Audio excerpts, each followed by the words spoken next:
শাহবাগ থেকে বেলা ১:৩০টার দিকে যমুনার উদ্দেশ্যে রওনা করেন দেশের ৪ প্রকৌশল বিশ্ববিদ্যালয়ের শিক্ষার্থীরা। ইন্টারকন্টিনেন্টাল পেরিয়ে যমুনার কাছাকাছি আসতেই বাধা দেয় পুলিশ। এক পর্যায়ে জলকামান ও টিয়ার গ্যাস ছুড়ে পুলিশ। শুরু হয় ধাওয়া পাল্টা ধাওয়া।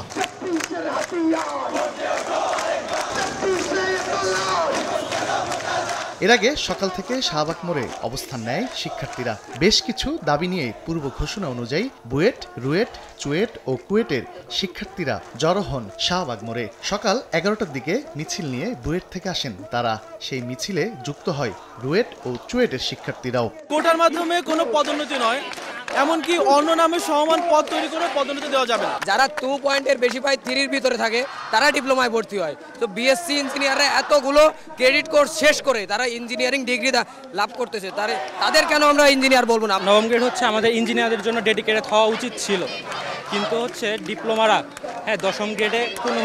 দশম গ্রেডে যে ওদের নিয়োগের যে একটা সুযোগ, ওটা থেকে ওরা হচ্ছে মব সৃষ্টির মাধ্যমে নবম গ্রেডে আসছে।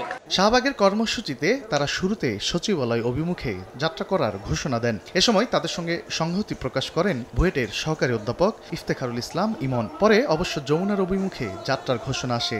আমাদের ছেলেরা তারা পড়ুয়া, তারা পড়ার টেবিলে ছিল, তারা ক্লাস করছিল, পরীক্ষা দিচ্ছিল, তারা সেখান থেকে আপনাদের সুদৃষ্টি পাওয়ার আশায় আসছে।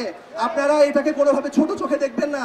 এদিকে সচিবালয়ে আন্দোলনরত শিক্ষার্থীদের ক্লাসে ফিরে যাওয়ার আহ্বান জানান দুই উপদেষ্টা। আগেই তো আর যমুনা ঘেরাও করার সুযোগ নেই, অবকাশ নেই, এটা তারা আমাদের সাথে বসতেছে।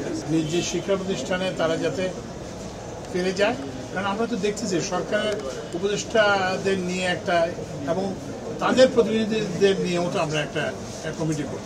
এদিকে রাজধানীর এই মূল সড়ক আটকে দিলেও আটকে পড়া যানবাহনকে ঘুরিয়ে দেন শিক্ষার্থীরা, যদিও এতে যানজট বাড়ে ঢাকার সড়কে। এর আগে মঙ্গলবার একই দাবিতে শাহবাগে ৫ ঘন্টা অবরোধ কর্মসূচি পালন করেন শিক্ষার্থীরা। তানভীর হাসান মেঘ, সময় সংবাদ, ঢাকা।